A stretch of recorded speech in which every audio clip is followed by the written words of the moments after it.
విజయశాంతి గారు లేకపోతే ఈ చిత్రం లేదు. పృథ్వీ గారు లేకపోతే ఈ చిత్రం లేదు. సోహేల్ ఖాన్ గారు లేకపోతే ఈ చిత్రం లేదు.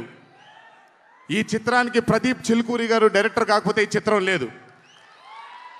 ఈ చిత్రానికి సునీల్ గారు, అశోక్ గారు ఇద్దరు ప్రొడ్యూసర్లు కాకపోతే ఈ చిత్రం లేదు. ఒక్కొక్కళ్ళు ప్రాణం పెట్టి ఈ చిత్రానికి అంటే ఇంకా ఎంత నమ్మేశారు అని అంటే ఆ రోజు చిత్రం చూస్తున్న నాకు తెలుసు వాళ్ళు ఎంత నమ్మారు ఈ చిత్రాన్ని. 18వ తారీఖు మీ అందరి ముందుకు రాబోతుంది ఈ చిత్రం.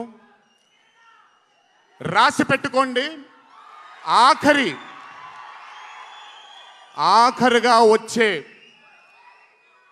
20 నిమిషాలు మాత్రం థియేటర్లో కూర్చున్న ప్రతి ఒక్కళ్ళ కళ్ళల్లో నీళ్లు తిరక్కపోతే అంత అద్భుతంగా ఈ చిత్రాన్ని మలచడం జరిగింది ప్రదీప్ గారు డైరెక్టర్గా.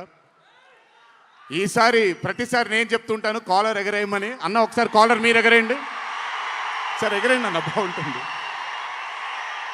పోనీ ఈసారి కళ్యాణ్ అన్న కాలర్ నేనే ఎగరేస్తున్నాను.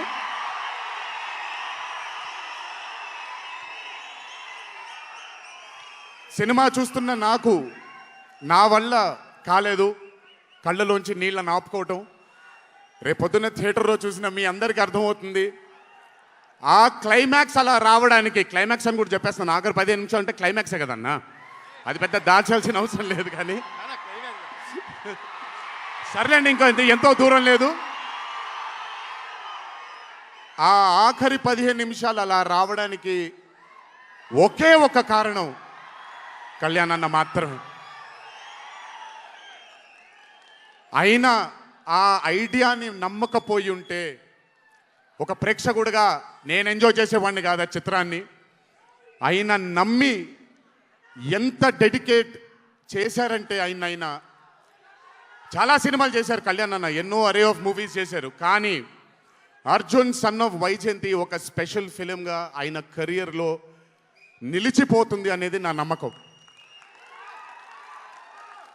మనసు పెట్టి ప్రాణం పెట్టి పర్ఫామ్ చేశారు. బహుశా అది విజయశాంతి గారు కాకుండా వేరే యాక్టర్ అయి ఉంటే మరి ఆయన అంత అద్భుతంగా చేసేవాళ్ళు నాకు తెలియదు. నమ్మేశారు ఆయన. అమ్మా అమ్మా అమ్మా అమ్మా అని నమ్మేసి పూర్తిగా విజయశాంతి గారిని ఆయన నమ్మేసి ఒక తల్లిగా నమ్మేశారు కాబట్టి అంత అద్భుతంగా పర్ఫామ్ చేయడం జరిగింది.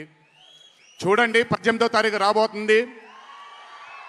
అలాగే ఈ చిత్రంలో పనిచేసినటువంటి సాంకేతిక నిపుణులందరికీ, ఈ చిత్రంలో పనిచేసినటువంటి నటీనటులందరికీ కూడా నా అభినందనలు.